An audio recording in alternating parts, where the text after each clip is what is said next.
A young soldier once went to war, eager to prove himself. He had strength, he had speed, and even courage. But there was one problem. He talked too much. One night, as he sat by the campfire, he shared his battle strategy with a fellow soldier. What he didn't know was that the enemy had spies who were hiding in the darkness. They were listening to every word. The next morning, as he marched onto the battlefield, he was ambushed because the enemy had already heard everything. And he lost not because he lacked strength, but because he gave away his own victory. Many of us are losing spiritual battles the same way.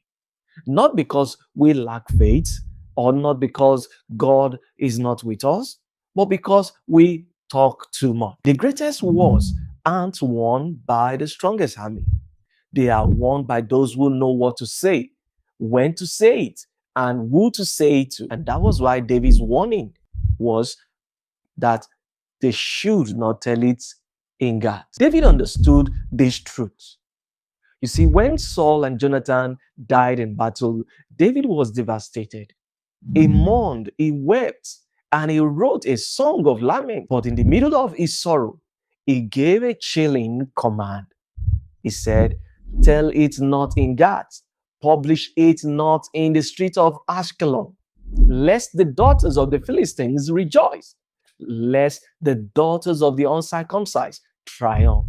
In 2 Samuel chapter 1, verse 20. But why did he say this? Because David knew that if their enemies heard about Israel's defeat, they will celebrate, they will mock, and even strike again. So this wasn't just about grief, it was about strategy. And so David was teaching us something powerful. The enemy is always listening. The enemy is always collecting information. 1 Peter chapter 5 verse 8 says, "Give us a serious warning." He says, "Be sober, be vigilant, because your adversary is the devil, as a roaring lion, walketh about, seeking whom he may devour." Satan is watching. He is waiting. He is studying. You see, he cannot read your mind, but he listens to your words. He watches how you react to pain. He notices what makes you afraid, and then he attacks. This is why some attacks feel too personal, because the enemy is using the very information you already gave him. So when you keep saying, "I am tired, I can't take this anymore," that increases the pressure.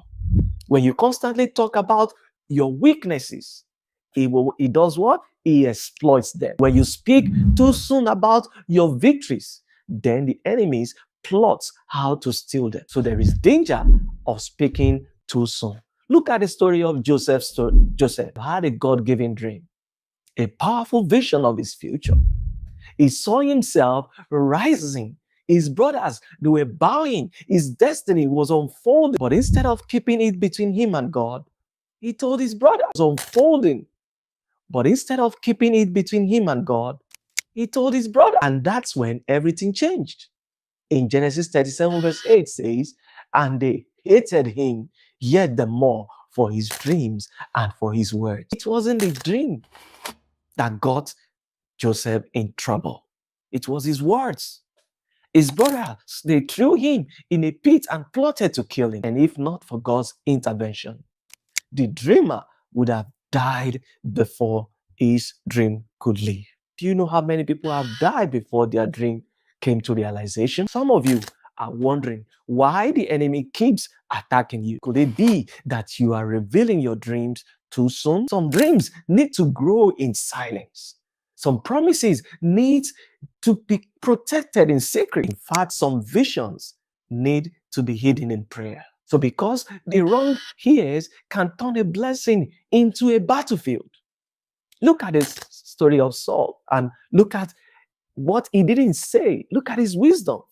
Before Saul became king, he was just a young man that was looking for his father's lost donkeys. But when he met the prophet Samuel, his life totally changed. Samuel told him in 1 Samuel chapter 9 verse 20, "And on whom is all the desire of Israel?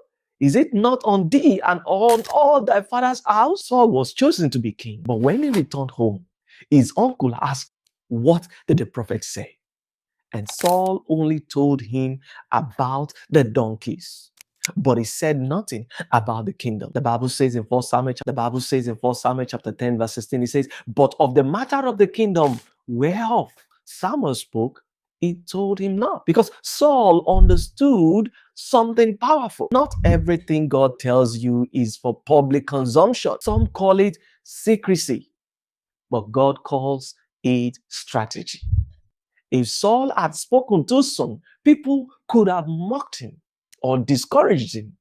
In fact, they could have even plotted against it. So some words must wait for their season. You see, the enemy uses what you reveal. Look at Hezekiah's mistake. King Hezekiah learned this in a hard way. One day, envoys from Babylon came to visit him. Flattered by their attention, Hezekiah gave them a grand tour. He showed them his palace, his treasures, his gold, his weapon. He thought he was showing off his success. But in reality, he was giving the enemy the intelligence for future warfare. Years later, Babylon returned, not as a guest this time around, but as a conqueror. In 2 Kings chapter 20 from verse 12 to 19. You see, some of us are fighting battles today because we gave the enemy too much information yesterday. You see, some victories are meant to be quiet.